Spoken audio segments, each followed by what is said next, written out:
Welcome to Unspoken Affairs. In today's video script, I want to take you on a journey into a story that has never been easy for me to tell.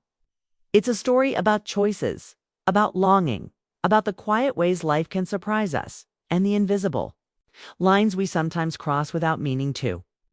When I look back on that spring, I can hardly believe how one small decision altered the course of my family's life. What seemed harmless, almost trivial, became the beginning of something that reshaped the way I saw myself, my marriage, and my place in the world. My name is Linda Parker, and I live in a quiet town in Oregon with my husband, Michael, and our 21-year-old son, Ethan. For most of our lives, we were what you might call an ordinary American family. Hardworking, a little imperfect, but close-knit in the ways that really mattered. Michael worked as an accountant, the kind of man who spent long hours hunched over a desk, his life measured in numbers, balance sheets, and tax deadlines. He was steady, reliable, the kind of man who rarely strayed from routine. I, on the other hand, had devoted most of my adult life to teaching at the local elementary school. Children had filled my days with laughter, chaos, and the kind of small triumphs that reminded me why I loved the job.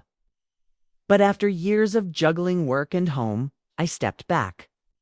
I told myself it was to focus more on family, to have more time for the house, for Michael, and for Ethan. The truth, though, was that part of me had grown tired.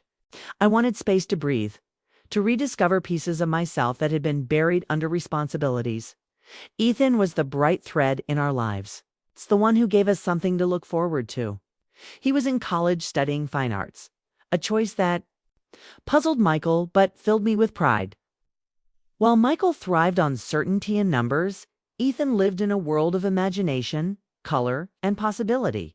He painted, sketched, and dreamed in ways we couldn't always understand. But we supported him with all our hearts. That's why. When he came to me one afternoon and asked if I'd be willing to model for his art project, I said yes, without hesitation. He explained that his professor had given them an assignment to study human expression and form.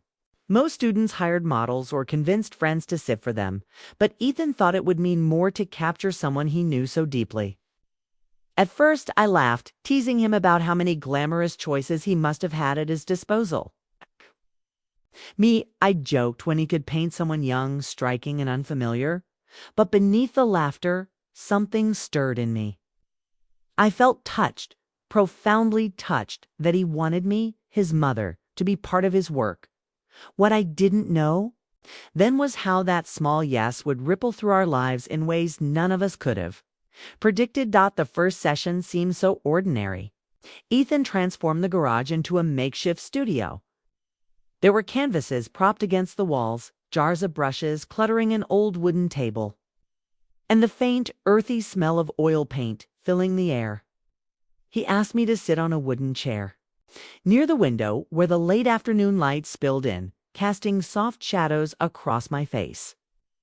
I wore my usual clothes, a sweater, a pair of jeans, nothing special. My hair was pulled back the way I often wore it at home. Ethan's gaze was serious, almost startling in its intensity, as he sketched the lines of my face with swift, practiced movements. At first I felt awkward under his attention. I fidgeted, unsure of what expression to hold or how to sit still for so long. But Ethan guided me gently, asking me to tilt my chin, soften my gaze, or think of a memory that stirred a particular emotion. Over time, the strangeness faded. Our sessions became a rhythm, a quiet ritual that gave my days a new shape. Every afternoon after his classes, Ethan would set up his easel, and I would sit for an hour as he painted. Sometimes we worked in silence, the only sounds the scratch of his pencil or the faint swish of his brush. Other times, we talked about his classes, his friends, his hopes for the future. Slowly, something began to shift in me. For years, my life had been one of constant motion.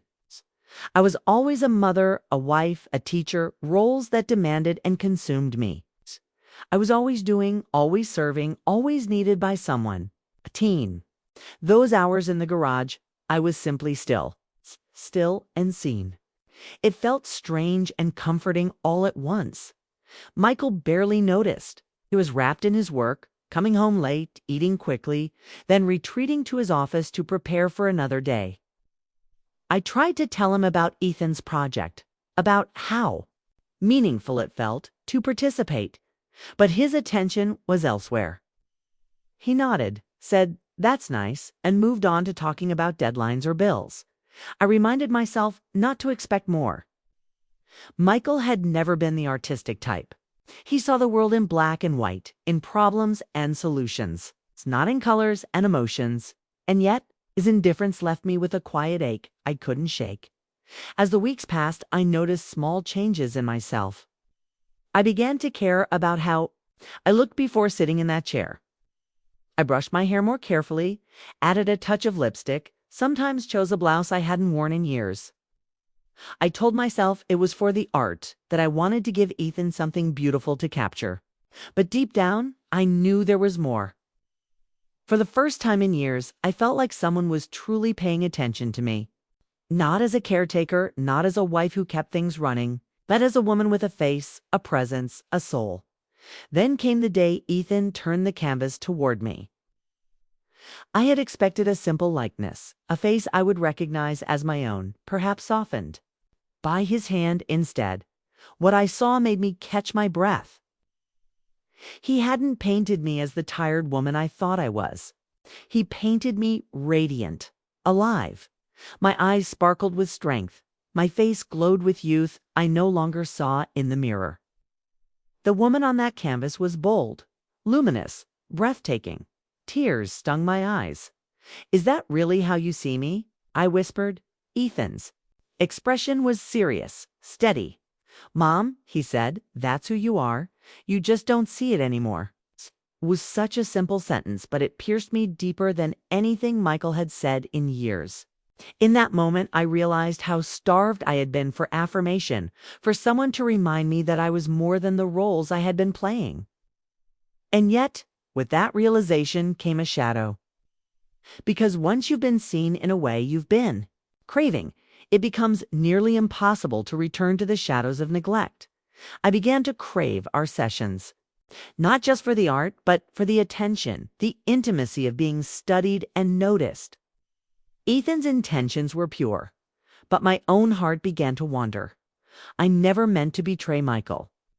I didn't wake up one day deciding to let my emotions cross boundaries. But life is rarely clear-cut. It blurs, it tempts, it complicates. And slowly I began to share more with Ethan than I had ever voiced to anyone. I told him about my loneliness, my fears of growing older, my frustration with Michael's constant absence. Ethan listened with compassion, with patience. He didn't judge. He simply heard me. And that felt like a lifeline. Then came the evening, everything shifted. Michael came home earlier than usual. He walked into the garage just as Ethan was finishing a sketch. We weren't doing anything wrong, but the air was thick with an intensity I couldn't deny. Michael's eyes darted from Ethan to me, then to the canvas. Suspicion flickered across his face. "What's going on here?" he demanded, his voice sharp. I stumbled over my words, rushing to explain about the project, how it was purely for his assignment. Ethan backed me up, showing him the professor's guidelines. Michael nodded slowly, but his jaw was tight. I knew he wasn't convinced. From that night on, something in our marriage broke. Michael grew distant, more irritable, more guarded.